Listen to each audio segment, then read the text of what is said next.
여러분들 지난 연말 연시에 여러분들 기도의 제목 쓰셨던 그 편지 봉투 다 받으셨죠? 그때 내셨던 분들은 다 받으셨을 겁니다. 우리 그 편지 봉투를 열어보시고 1년의 기도의 제목을 보시면서 얼마나 많은 기도의 제목을 내가 연초에 가지고 있었고 또 그것을 위해서 기도했고 그리고 어떤 응답의 열매가 있었는지 여러분들 다 한번 확인해 보셨을 겁니다. 저도 제 것을 이렇게 펴보면서요, 이루어진 것과 아직 이루어지지 않은 것들을 보면서 하나하나가 정말 감사하고, 제가 느꼈던 것 중에 하나는 또 하나는 무엇이냐면 내가 기도의 제목을 쓸 때 조금 더 훨씬 더 구체적으로 써야겠다. 조금 더 이렇게 두루뭉술하게 내가 성실한 목회자가 되겠습니까? 내가 성실한 담임 목회자가 되겠습니다. 이게 아니라 좀 더 구체적으로 제가 또 뭐 설교의 준비를 더 열심히 하겠습니다. 이거보다 훨씬 더 좀 구체적으로 해서 구체적인 기도의 제목을 가지고 구체적인 우리 목회의 열매 또한 삶의 열매를, 신앙의 열매를 맺어야겠다라는 또 다른 반성을 하게 되더라고요. 여러분들은 여러분들이 받으신 그 1년의 기도의 제목을 보시고 어떠한 생각이 드셨는지요? 여러분들 지금이 수확하는 시절이고 이제 다시 뿌리기 위해서 준비하는 시절입니다. 그렇기 때문에 여러분들의 그 기도의 제목 한번 보시고 또한 또 다른 기도의 제목을 만들어 가시며 큰 열매 또 많은 열매 맺으시는 여러분 되시기를 간절히 축원합니다. 제가 어렸을 때 읽었던 동화책들 중에 안데르센 동화 중에 하나인 성냥팔이 소녀라는 동화책이 기억이 났습니다. 여러분들도 성냥팔이 소녀 이야기 다 아실 거예요. 읽어보셨을 것이고 또 아이들에게 읽어주시기도 하셨을 것이고, 여러분 성냥팔이 소녀의 이야기는 이렇습니다. 성냥을 파는 한 소녀가 있었는데 추운 겨울에 성냥을 파는데요, 아무도 그 성냥팔이 소녀의 성냥을 사주지 않는 거예요. 그래서 이 아이가 길에서 성냥을 파는데 결국 그걸 다 팔지도 못하고, 그리고 해는 다 지고, 그리고 이 성냥팔이 소녀에게는 돌아갈 집도 없었던 모양입니다. 그래서 한 집의 창문 아래에 벽에 등을 기대고 그 아래에 신문 한 장을 깔고 그 위에 앉아서 자기의 언 발가락과 손가락을 다 이렇게 비벼가면서 체온을 녹이고, 또 너무 추우니까요 이렇게 그 자기가 팔고 있는 성냥을 하나씩 피워가지고 켜서 자기의 그 작은 불에 손을 녹이는 아이의 이야기입니다. 그런데 참 인생이 너무 아쉬운 것은, 그리고 너무 아픈 것은, 그렇게 아이가 기대어 있는 집의 창문 바로 하나 너머에는, 그리고 그 벽 하나 너머에는 정말 따뜻한 집에서 식탁을 마주하고, 거의 그때가 12월 24일 성탄절 이브였거든요. 성탄절 전날 밤에 그 풍성한 식탁에서 따뜻한 불 아래서 가족들, 또 다른 가족들은 너무나 맛있게 저녁 식사를 하고 있고, 또 아이들은 성탄절 트리 밑에 있는 자기 선물을 열어보면서 행복해하는 거죠. 어쩜 이렇게 창문 하나, 담 하나를 사이에 두고 한쪽과 다른 한쪽이 이렇게 극명하게 비교가 되는지 모르겠습니다.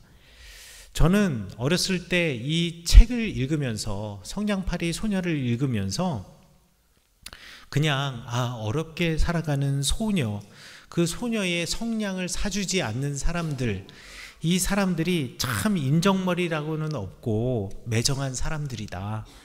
그리고 소녀가 신문지 한 장 깔아놓고 언 손과 발을 그 추위 속에서, 어둠 속에서, 그 바깥에서 손을 녹이고 있는데, 그 벽 너머, 창문 너머에서 따뜻한 화롯불 주변에서 함께 식사하고 선물을 열어보는 그 가정의 그 모습을 보면서, 사실 이 가족이 뭐 잘못한 건 없잖아요. 자기 집에서 식사하는 거고, 자기 집에서 자기의 자녀들을 위해서 크리스마스 선물 준비해 준 건데, 이 가정이 뭐 잘못한 건 하나도 없지만 소녀의 고통과 배고픔을 이해해 주지 못하는 가족들, 이 가족들이 참 인정머리 없고 매정하다, 뭐 이런 생각은 했던 것 같습니다. 그런데 예전에 벌거벗은 세계사라고 텔레비전 프로그램이 있는데요, 거기서 이제 산업혁명의 시대를 설명하면서 이 성냥팔이 소녀의 이야기가 잠깐 나온 적이 있었습니다. 그 잠깐 나온 이야기가 뭐냐면요, 지금 이 성냥팔이 소녀의 시대적인 배경이 지금으로부터 대략 한 200년 전인 영국의 산업혁명, 온 유럽의 산업혁명 시대였다라는 거죠. 이 시대에는 기계가 인간의 노동력을 대체하기 시작했던 시대였기 때문에 참 우리 인류 역사에서는 아주 충격적인 시대였고요. 또 기계가, 한 대의 기계가 수백 명의 사람의 일을 대신하다 보니 사람의 그 노동력의 가치가 쭉 떨어져서 임금이 훅 낮아졌던 시대였다라고 해요. 그래서 그 이전까지는 아버지는 바깥에서 일하고 어머니는 가정을 돌보고 그리고 아이들은 학교에 가고 이런 시대였는데, 이제 산업혁명의 시대가 오면서 이제 아버지 혼자 일해서는 도저히 가정을 부양할 수 없었던 시대. 그래서 인류 최초로 맞벌이라는 것이 생겨나기 시작했다라는 겁니다. 왜? 혼자 노동해서는 살아갈 수 없으니까. 그런데 점점 기계 문명은 발달이 되고 산업혁명이 진행이 되면서 인간의 노동력의 가치가 더 떨어지게 되니까 이제는 엄마 아빠가 일해서도 이게 집이 살 수가 없는 거예요. 그래서 아이들도 노동의 현장에, 산업의 현장에 내몰아진 시대이죠. 그래서 산업혁명 때는요, 만 4세의 아이들부터 공장에 가서 일을 했답니다. 지금 생각하면 상상할 수 없는 일이죠.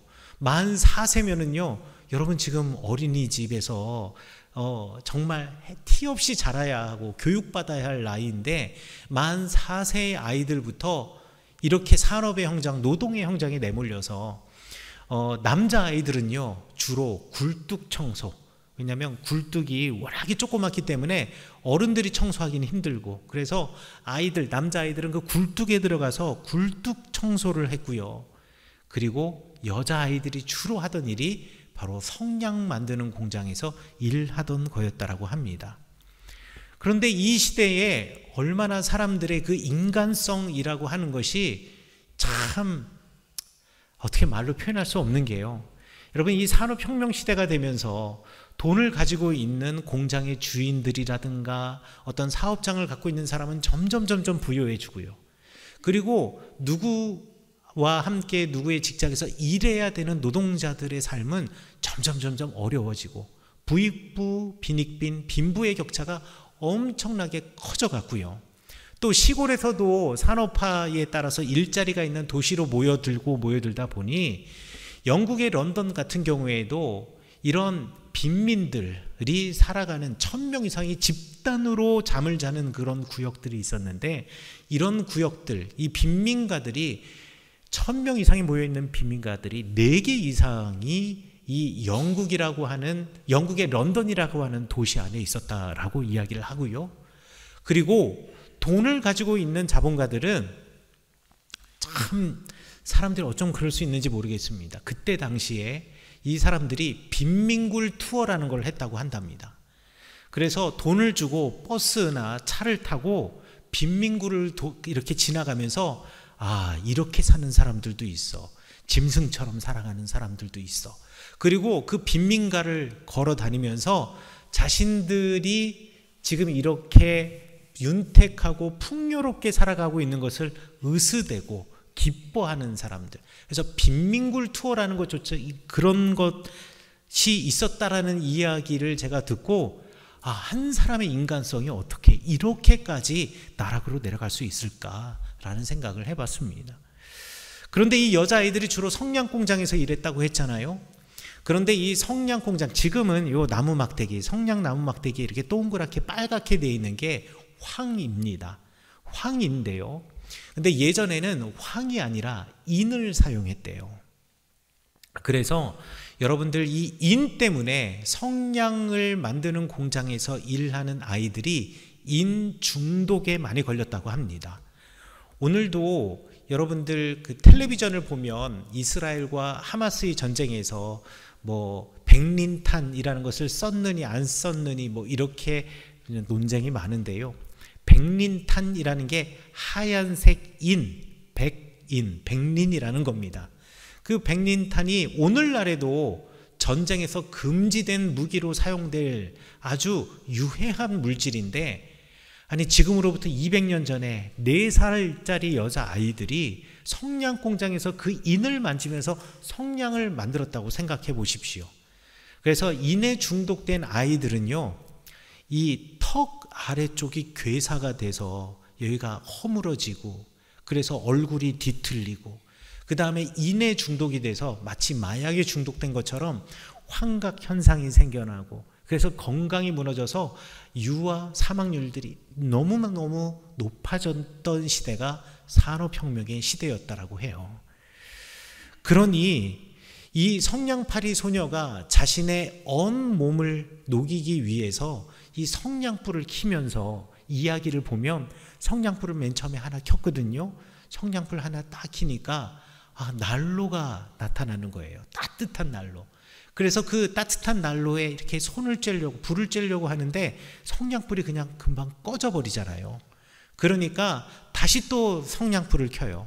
근데 이번에 성냥불을 켜니까 마치 이 창문 너머로 그 따뜻한 집에서 식사를 하는 사람들이 먹던 풍성한 식탁이 또 눈앞에 보이는 겁니다. 그 성냥을 켤 때마다. 그래서 그거를 먹으려고 하는데 이거 성냥불 얼마나 이게 오래 타겠어요. 그게 또 꺼지면 그 식탁이 사라지고, 또 성냥불을 켜면 이제 그 아이들, 그 집안에 있는 아이들이 크리스마스 트리 나무 안에 있는 선물을 열어보는 그 환상처럼 내 앞에 그렇게 환상으로 이렇게 보이는 것이 크리스마스 트리가 보이고 선물이 있고, 이 아이도 그 선물 상자 한번 열어보려고 손을 내밀면 이미 성냥불이 꺼져 있고, 또 성냥불 켜보면 돌아가신 어머니와 할머니가 나타나고, 그 품어주시는 할머니의 품을 잊지 않으려고 자기가 가지고 있는 팔아야 하는 성냥을 꺼지지 않도록 계속 켰던 그 소녀의 이야기를 새롭게 이해하게 되더라고요. 이 아이가 이렇게 인에 중독이 되어서 지금 환각 속에 있구나. 환각 속에 있구나. 그리고 사람들이 왜 아이의 성냥을 안 팔아줬겠습니까? 생각해 보세요. 대부분 여자의 아이들은 성냥 공장에서 일하는데 이렇게 인 중독이 돼서 얼굴이 허물어지고 얼굴이 비뚤어지고 인 중독이 되면 사업주들이 이 아이가 더 이상 일할 수 없고 이 책임을 자기가 질까봐 아이들을 더 이상 고용하지 않고 내쫓았대요, 공장에서. 그러면 이 여자아이들이 하는 게 뭐냐? 성냥을 파는 거였다라는 거지요. 그러니까 오늘 제가 읽었던 동화책의 성냥팔이 소녀는 너무나 귀엽고 아름다운 아이였지만, 실제로 그 아이는 턱이 괴사가 되어서 얼굴이 허물어지고 얼굴이 비뚤어진, 그러니까 어떻게 보면 사람들이 생각하기에는 흉측해 보이는 아이였기 때문에 아마 그 아이가 성냥을 팔 때 흔쾌히 성냥을 사주지 않았을 수도 있겠다 싶더라고요. 그 여자아이, 여러분들 잘 아시다시피 그날 밤에 자기가 가지고 있는 성냥 다 써버리고 동사하여서 죽습니다. 그리고 그날 아침, 그 다음날 아침에 집을 나온 사람들이 그 집의 창문가 옆에서 얼어 죽은 그 여자아이를 보게 되지요. 그리고 어른들이 한마디씩 했던 것이 무엇이냐? 성냥 사줄 걸 이랬고요. 그 어른들은, 그 집에서 사람들은 왜 나왔던가? 그날 아침 성탄절 예배드리러 교회 가는 길에 집에 나와서 이렇게 얼어 죽은 아이를 보고 그렇게 이야기를 했던 겁니다. 지금 와서 다시 그 동화책을 읽어보니까요, 마음이 정말 무너지는 것 같더라고요. 그리고 이것이 딱 오늘날 우리 교회와 신앙인들의 모습 별반 다르지 않을 수도 있겠다라는 생각이 들더라고요. 여러분, 마태복음 25장에 보면 우리 달란트, 먼 곳을 떠나간 주인이 종들에게, 자신의 종들에게 달란트, 1달란트, 3달란트, 5달란트 맡기는 이야기가 나옵니다. 여러분들이 잘 알고 있어서 1달란트 남긴 사람은 땅에 파묻었고, 3달란트, 5달란트 남긴 사람들은 3달란트, 5달란트를 또 남겼다. 이 이야기를 또 하고 싶지는 않습니다. 하지만 여러분에게 질문을 하나 해드리고 싶어요. 3달란트 받은 사람은 3달란트를 남겼습니다. 5달란트 받은 종은요, 5달란트를 남겼습니다. 그리고 주인이 돌아왔을 때, 저는 주인이 3달란트 주셨는데 열심히 일해서 3달란트를 남겼습니다. 저 주인으로부터 5달란트 받았는데 열심히 일해서 5달란트 남겼습니다. 라고 대답했습니다. 여러분, 그렇게 해서 남긴 3달란트와 5달란트, 그거 누구 겁니까? 일한 종의 것입니까? 아니면 주인의 것입니까? 누구 거지요? 내 종이 3달란트를 주인으로부터 받았어요. 그래서 열심히 일해서 3달란트 남겼어요. 5달란트 받은 종이 열심히 일해서 5달란트 남겼어요. 그러면 주인이 돌아왔을 때 이제 정산을 해야 되잖아요. 그럼 내가 3달란트 받은 사람은 3달란트 남겨서 6달란트를 가지고 있고, 5달란트 받은 사람은 5달란트 더 벌어서 10달란트 가지고 있습니다. 자, 그 돈 누구 겁니까? 주인 거지요. 그런데 우리는 종의 것이라고 생각하기 때문에 흔쾌히 대답을 못하는 겁니다. 왜요? 내가 열심히 일해서 내가 벌은 건데 그럼 내 거지 그게 왜 주인 거냐라고 생각하기 때문에 그렇습니다. 여러분들은 하나님의 청지기로서 이 땅을 살아간다라고 고백하고 있습니다. 여러분들이 가지고 계신 것들은 주인의 것입니다. 하나님의 것이죠. 우리가 일해서 무언가를 남긴다면 주인을 위해서 남기는 겁니다. 주님을 위해서 남기는 것이죠. 내가 열심히 일하여서 노력하여 돈을 벌었지만 이것조차도 주님의 것입니다 라고 우리가 믿음의 고백을 하지 않는다면, 성냥팔이 소녀의 이야기에서 그 집에 앉아서 따뜻한 집 안에서 식탁에서 풍성한 식탁을 먹고 우리의 자녀들에게 크리스마스 선물을 주면서 우리 집 창바깥에서 얼어 죽어가는 성냥팔이 소녀에 대해서 무관심한 그 사람과 무엇이 다르냐라는 겁니다. 모든 것이 내 능력이고 내가 가진 것이고 그래서 내 것이기 때문에 내가 누군가에게 주던 안 주던 그건 내 맘이다라고 생각한다면, 여러분은 이 성냥팔이 소녀의 이야기에서 그날 아침 성탄절에 예배 드리러 가야지 라고 하면서 문 열고 나와 죽은 그 아이를 보면서 아이고 어제 성냥 하나 사줄 걸 이라고 말 한마디 던지고 지나가는 사람과 다를 바 없지는 않을까요? 우리가 주어진 우리의 이윤과 이득을 주님이 주신 것이라는 믿음을 가진 사람들은 내가 노력하는 것은, 그리고 내가 노력하여 얻은 것은 모두 내 것이라는 생각을 가지고 움켜잡으려고 생각해서는 안 됩니다. 누가복음 12장에 보면 한 부자의 이야기가 나오지요. 한 부자가 열심히 일을 해서 큰 소득, 그 해에 큰 소출을 거두었습니다. 너무나 많이 거두었기 때문에 우리 집 창고가 도저히 이거를 다 채울 수가 없는 거예요.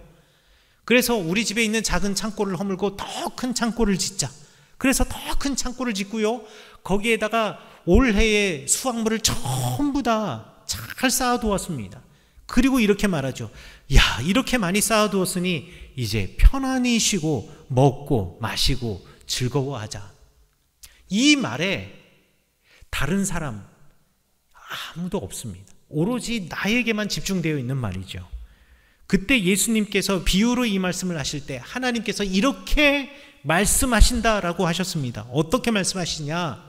어리석은 자여, 오늘 밤에 내 영혼을 도로 찾으리니 그러면 네가 쌓아놓은 그것이 누구의 것이 되겠느냐? 그렇죠.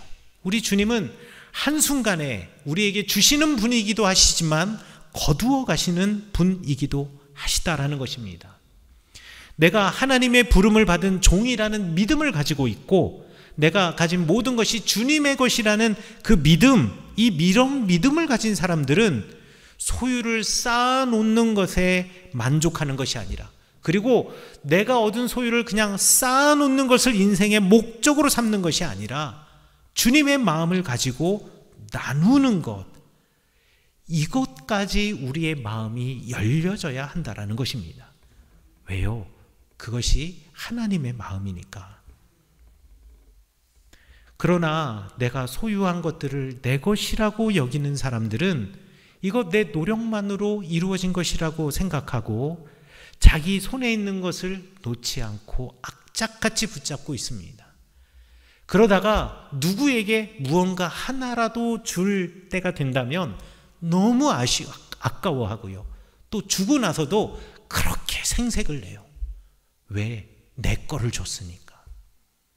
내가 하나님의 청지기와 종으로서 주님께서 내게 맡기신 것을 내가 그들에게 흘려보내준다라는 생각은 하지 못하고요. 아까운 내 것을, 내 손가락에 있는 것을 내가 펴서 하나를 들고 줬으니까 아깝고 주고 나서도 생색을 내는 거지요. 이 좋은 예가 우리 성경책 느헤미야 5장에도 있습니다. 페르시아의 포로로 끌려갔던 사람들이요, 유다 땅으로 돌아왔습니다. 이들은 예루살렘 성벽을 쌓으려고 하는 사람들이에요. 그런데 돌아왔는데요, 이곳에도 빈부격차가 있는 거예요. 그렇죠. 어떤 사람은 전 재산을 다 팔아서 온 사람도 있는가 하면 어떤 사람은 풍요롭게 무언가를 가지고 있는 사람들도 있습니다. 그리고 이렇게 돌아온 이 사람들, 그 땅에 아직 땅도 사지 못하고 집도 짓지 못하고 이 성벽을 쌓는 것을 방해하는 방해꾼, 회방꾼들로부터 빨리 이 성을 쌓아 올리는 것이 가장 중요한 일이기 때문에 정말 열심히 전력을 다해서 한 손에는 무기를 들고 한 손에는 돌을 들고 성벽을 쌓아갔던 사람들입니다. 그런데 이 예루살렘이 있었던 유다 땅은 여전히 페르시아의 속주, 식민지의 속주였거든요. 그래서 페르시아의 왕에게 세금을 내야 됐어요. 근데 세금 낼 돈이 없는 거예요. 그래서 어떻게 했느냐, 자기가 가지고 있었던 밭, 자기가 가지고 있었던 포도원, 자기가 가지고 있었던 집, 그리고 자기가 가지고 있었던 소유들을 저당 잡혀서 돈을 빌려서 그것으로 세금을 냈는데요. 마침 또 그 해에, 그때가 기원전 445년인데 그때 유다 땅에 큰 흉년과 가뭄이 있어서 먹고 사는 게 힘든 겁니다. 그러니 어떻게 됐겠습니까? 저당 잡힌 것, 저당 잡은 사람에게 다 빼앗기고요, 갚지 못하니까. 그리고 먹을 것 하나를 지금 구걸해야 되는 상황이 생긴 거예요. 이 사실을 느헤미야가 알게 되었습니다.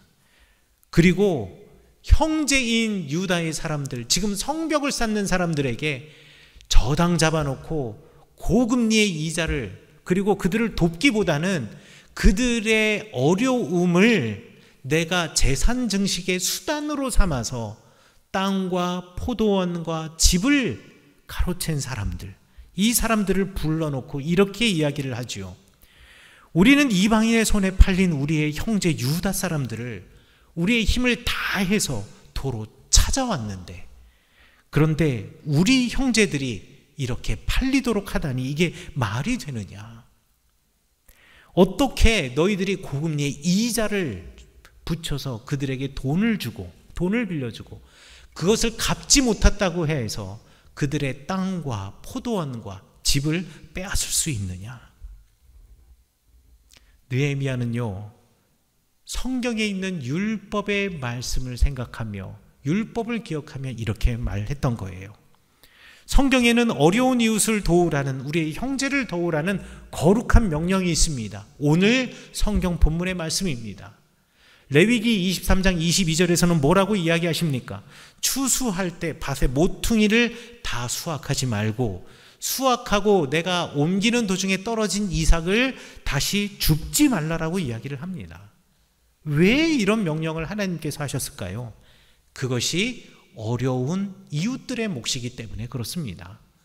추수가 끝나고 땅이 없었던 사람, 땅이 없는 사람들은요, 다 베고 난 밭에 귀퉁이에 아직 베지 않고 남아 있었던 그 이삭을 거두어 드리고, 또 땅바닥에 떨어진 그 이삭을 주어서 하루하루를 살아가는 거지요.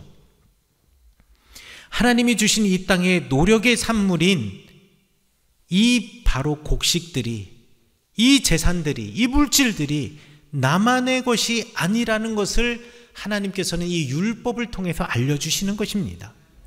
궁극적으로 하나님이 허락하셨으니 하나님의 것이기, 그러니 하나님의 것임을 인정하라라는 것이 레위기 23장 22절의 말씀이고, 그리고 더하여서 그것을 소유함에 있어서 소유한 이들은 자신의 가진 그것을 돕는 데 사용하라라는 것이죠. 소유에 얽매여 사는 것이 인생이 아니라, 소유에 얽매여 사는 노예와 종의 인생이 아니라, 그것을 잘 다스리고 정복하며 살아가라는 하나님의 말씀이 그 율법 안에, 오늘 성경 본문의 율법 안에 담겨져 있는 것입니다. 그러므로 이 율법을 알고 있는 우리들은 이 땅을 살아가면서 마땅히 하나님의 사람이라면, 그리스도인이라면 지키고 가지고 있어야 할 사회적 책임을 가지고 어려운 이웃, 그리고 우리의 도움이 필요한 이웃에게 다가가야 합니다. 이 땅을 살면서 가장 소중하게 생각하는 물질의 소유를 주님 앞에 내려놓음으로 주님이 누구보다도, 그리고 무엇보다도 더 우선이라는 것을 고백해야 하는 것입니다. 사람이 제일 놓을 수 없는 게 무엇입니까? 소유입니다. 그야말로 돈이지요. 이거 놓을 수 없습니다. 이것도 없으면 우리 살아가기 힘들거든요. 그러나 이 소유마저도 주님의 것이다 라는 것을 고백하는, 그 고백하라는 거룩한 명령이 바로 레위기 23장 22절의 말씀, 내가 밭에서 소출을 거둘 때에 모퉁이를 다 거두지 않고 떨어진 이삭을 줍지 말라라는 율법이라는 것을 여러분들 잊지 마시기 바라겠습니다. 또한 이 율법은 우리 곁에 어려운 이웃을 외면하고 내 배부름, 내 등의 따뜻함만을 추구하는 이들에게 주는 경고라는 것도 여러분 잊지 마셔야 하겠습니다. 느헤미야 시대 이후로부터 그래서 유다 사람들 안에서는 절대 형제들 간에 어려움이 필요한 사람에게 도움을 줄 때는 이자를 받지 않고 빌려준다라는 그들만의 전통이 생겨나게 되었습니다. 그리고 느헤미야 시대의 사람들과는 정반대의 사람들도 성경에 나와 있습니다. 룻기에 나와 있는 보아스와 같은 사람이죠. 이 보아스는요, 율법에서 말한 것처럼, 오늘 성경의 율법에처럼 밭의 모퉁이에 있는 것들을 다 거두지 않고, 다 수확하지 않고 떨어진 이삭을 다시 줍지 않는 사람이었습니다. 그래서 룻이라고 하는 여인이 자신의 밭에 와서 일을 할 때 그 여인을 위해서 밭에 모퉁이의 이삭을 그대로 남겨놓고, 또한 떨어진 이삭을 다시 줄 뿐만 아니라 그렇게 어려운 룻을 위해서 자신의 종들에게 명령해서 그 이삭을 조금 더 떨어뜨려 놓으라고까지 말했던 사람, 명령했던 사람이 바로 보아스입니다. 여러분, 보아스라고 해서 왜 더 가지고 싶은 마음이 없고, 보아스라고 해서 왜 그것이 아까운 마음이 없었겠습니까? 사람이라면 다 그런 마음 같습니다. 그러나 보아스는 소유의 욕심에 휘둘려 사는 인생이 아니라 이것조차도 다 주님이 주신 것이라는 믿음이 있었기 때문에, 그리고 하나님의 말씀을 품고 살았기 때문에 그럴 수 있었던 것입니다. 물질의 욕심을 내려놓은 사람, 이 보아스, 하나님께서 내 인생의 주인이 되셔서 내가 이렇게 거두어 드리지 않는 것이 나에게 있어서 비워짐이기도 하지만, 이 비워진 나의 공간을 주님께서 채워주신다라는 그 믿음을 가지고 있었기 때문에 이 땅의 물질이 나와 내 인생을 휘두를 수 없다라는 것을 보여주는 거룩한 다짐, 바로 모퉁이를 남겨놓고 이삭을 떨어뜨릴 수 있는 사람이 되었던 것입니다. 결국 보아스가 어떻게 되었나요? 비워주고 비워내고 도와줌으로써 보아스는 다윗의 할아버지가 됐습니다. 여러분, 혈통으로 따지면 보아스는 다윗의 할아버지가 될 수 없는 혈통입니다. 그러나 이 귀한 마음을 가지고 있었기 때문에 보아스는 룻과 결혼할 수 있었고, 그리고 다윗의 족보에 그 이름을 올릴 수가 있었던 것이죠. 여러분, 지금은 추수할 때입니다. 그래서 우리 철원 논과 밭에 나가보면 이미 사람들이 거의 거두어들이고 이제 휑하니 남은 것이 없지요. 추수하는 이때 여러분의 인생의 채워짐, 풍요로 나만 행복하다면 정말 슬픈 일입니다. 우리에게 풍요를 허락하신 이유는 그것으로 풍요를 누리며 넉넉하게 살라는 하나님의 배려이기도 하지만, 우리가 풍요를 누리며 넉넉하게 살아갈 뿐만 아니라 하나님께서 허락하신 그것으로 어려운 이웃과 우리의 도움이 필요한 이웃과 함께 살라고 주신 하나님의 선물이라는 것을 여러분 잊지 마시기 바라겠습니다. 그리고 하나님께서 우리의 주인이시고 우리는 3달란트, 5달란트 받은 종이기 때문에 우리가 남겨놓은, 이 땅에서 남겨놓은, 청지기로서 남긴 또 다른 3달란트와 그 5달란트, 그 소유의 주인이 우리 하나님이심을 우리가 인정하며 살아가시는 여러분 되시기를 간절히 축원합니다. 그래서 우리 교회는 매년마다 추수감사절에 드린 예물을 서면과 김화와 근남면 지역, 그리고 장애인 복지관과 지역 아동센터인 꽃다지와 함께 나누고 있습니다. 왜 그럴까요? 이것은 교회의 사명이고 우리 교인들의 사명이기 때문에 그렇습니다. 뿐만 아니라 이것은 우리가 축복의 통로가 되는 길이기도 합니다. 우리가 그들을 도움으로 그들에게 복이 되었으니 하나님께서 아브라함에게 명령하신 대로 너는 복이 될지라 라고 하는 그 명령을 우리가 이 땅에서 온전히 지켜내는 일이고, 또 그들 덕분에 우리가 하나님으로부터 비워진 것을 채워주시는 복을 얻게 되었으니 우리가 복을 받게 되는 또 다른 통로, 그들이 우리에게 복이 되는 통로가 된 것 아니겠습니까? 사랑하는 성은교회 성도 여러분, 비록 시대는 다르지만 오늘날도 느헤미야의 때처럼, 그리고 성냥팔이 소녀의 시대, 산업혁명의 때처럼 내가 안전하고 내가 평안하다면 그들에 대해서 무관심하고 눈을 감고 살아가는 시대인 것은 지금이나 그때나 똑같습니다.